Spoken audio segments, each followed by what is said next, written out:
Haters talking, but I don't even hear them. Yeah, man. Maddie on the beat.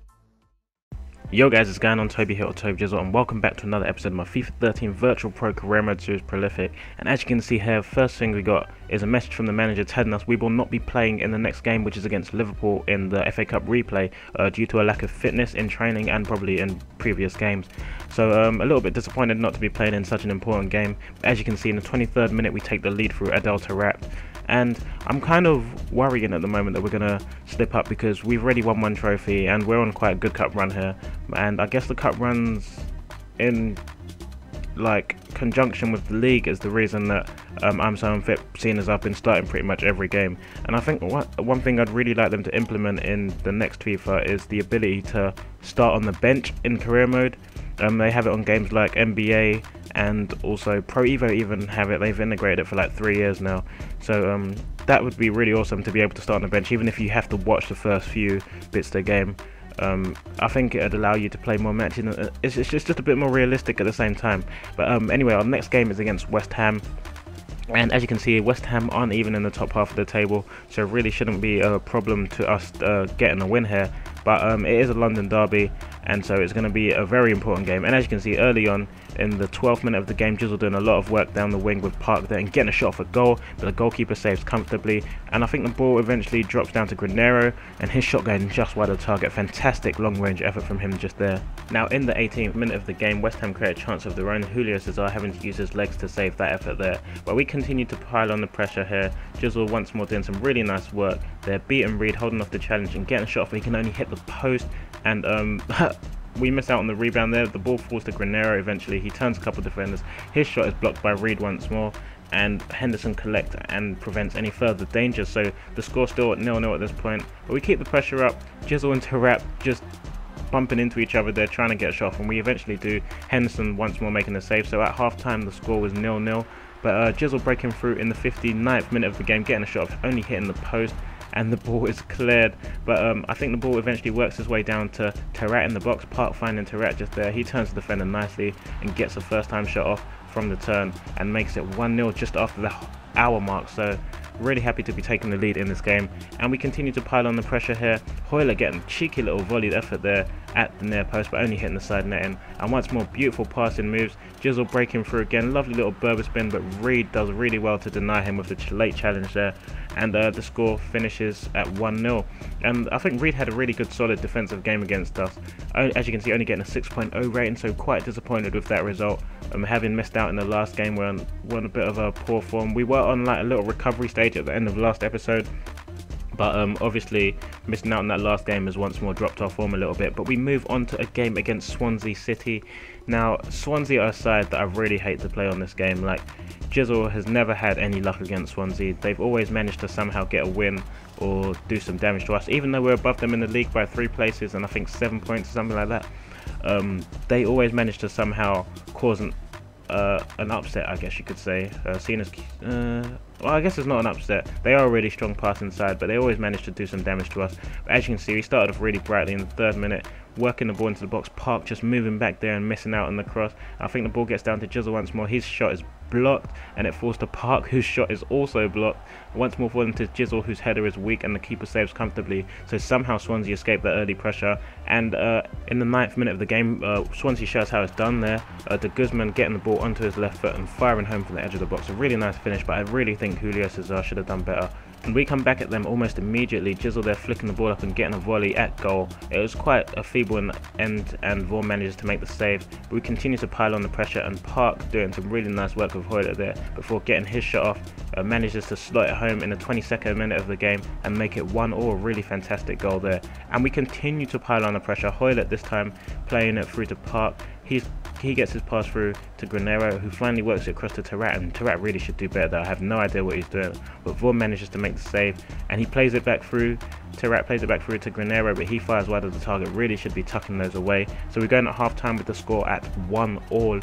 Really disappointed not to have the lead in this game, and it seems like us missing those chances will eventually cost us. And De Guzman shows us why we need to take our chances, hitting the outside of the post there just at the start of the second half. So really unfortunate for Swansea not to take the lead there. and in the 62nd minute of the game they get a cross in and it's headed goalward, but Julio Cesar is there to make the save and we can eventually get the ball clear. And in the 67th minute or 69th minute of the game we get a break of our own, Jizzle breaking down the left hand side, showing a lot of pace to accelerate past the defender and getting a cross in, but Farling can't direct his header goalwards and Swansea survive that attack. And in the 84th minute of the game, Michu rises to win the header from a corner and head it past the goalkeeper to make it 2-1 to Swansea late on, and that's how the game finishes. So like I said before, Swansea always managing to somehow get a result against us, which is really annoying, and a 6.1 rating, so still on that poor run of form, really unable to break out of that in the last 2 episodes. No real clear good performances coming from Lethal Jizzle at the moment, but we come up against Everton, who are the complete opposite of Swansea. Swansea are like a bogey side to Jizzle. Everton are a side that he really favours playing against and scoring against, and as you can see they're quite high on the table, 4th, so it's not going to be an easy game by any stretch of the imagination, regardless of our previous results against Everton. We're going to be looking to take maximum points here, having knocked them out of the FA Cup already this season. No, out of the, was it FA Cup? Out of the Capital One Cup already this season. And we start off really brightly, Jizzle doing some good work on the wing before getting the ball into the box, and the shot is fired wide in the end, but we continue to put pressure on. Tarat playing a pass into Jizzle, he tries to turn and get a shot off and the ball bobbles around in the box for a bit, and eventually Everton clear without seeing any damage to their goal. But we continue to put the pressure on. A lovely ball there, headed down by Bellucci, and Jizzle controls before rifling a shot past the goalkeeper at his near post to make it 1-0. And you could sort of sense like the relief coming after that goal.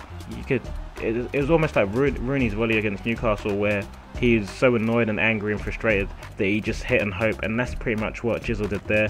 And so we get a 1-0 lead there and continue to put pressure up. Jizzle firing a shot at Howard there, but he makes the save for it to go out for a corner. And Everton create a chance of their own in the 34th minute of the game. But I think that's Ross Barkley who turns and gets a shot off, but Green manages to make a save, and we punish them for not taking that chance here. Jizzle holding off the defender's challenge and getting the ball under control before rifling it past the goalkeeper at his near post once more to make it 2-0 and double his tally for the game and his team's tally for the game. So looking quite comfortable at this stage in the game, just seeing the good work from Jizzle there as he held off the defender to break through for that goal. But we're going at half time with the score at 2-0 and things looking quite comfortable at the moment, so going to be looking to extend that lead in the second half. But Everton come out the stronger side. Ross Barkley playing the ball out wide, and believe it or not, Ross Barkley is eligible to play for Nigeria. He's the whitest guy I've ever seen, and yeah, I just don't know. I think he's like a quarter Nigerian or something. But some really poor defending there allowed the cross to get past and Naismith to fire it past the goalkeeper to make it 2-1. But almost immediately our 2-goal lead is restored. Bellucci playing a fantastic cross in towards Adel Tarat, who nods it past Howard at his near post to make it 3-1 in this game. And it really is a fantastic ball and brilliant header from Tarat, rising early and getting it past the goalkeeper at his near post. And it seems like Tim Howard is really struggling with those near post efforts in this game, conceding 3 at his near post now, I think it is. And in the 70th minute of the game, some more good work from Jizzle, finds Granero in the box and he turns and gets his effort off to make it 4-1, and this would be the second 4-1 result against Everton this season if the result did stay like this. And in the 90th minute, Jizzle getting a chance to complete his hat-trick, getting a fantastic left foot effort off at goal, but only managing to find the outside of the post, or outside of the side netting even. But yeah, the game finished 4-1, so a fantastic result for us, and finally a good rating for Jizzle, 9.6 rating, so he's going to be over the moon with that, and hopefully going to be looking to pick up his form for the rest of the season, as we're coming into like the home straight, the edge of the end of the season, so going to be looking to finish off strongly in this league. As you can see there, the table, Chelsea dominating at the moment, and QPR just outside the European places, so really going to be pushing for that over the next few games. Obviously just behind Spurs on goal difference, but they have 2 games in hand, so it's not going to be the easiest of challenges. But as you can see, the bottom of the table already looking clear to see who's going to be relegated. Cardiff, West Ham and Bolton look like the most probable candidates for relegation, so a bit unfortunate to see the old side doing so badly at the bottom of the table. And we've got for you here the top scorers in the league. Jizzle leading the scorers with 23 goals in his debut Premier League season. That really is a fantastic achievement for him, followed closely by Cavani, and then a little bit further off it's Theo Walcott. And looking at the assist table, it's Saidi for Liverpool who's top with 13 assists. Jizzle having only 5 assists this season, so being a lot more greedy with the ball, but I guess that comes with being a lone striker. But I hope you guys have enjoyed this episode. If you have, feel free to leave a like. If you didn't, hit the dislike button, let me know why. But if you love this video and you think you'd enjoy the rest of the content on my channel, feel free to subscribe, and I will talk to you guys in a bizzle. Peace.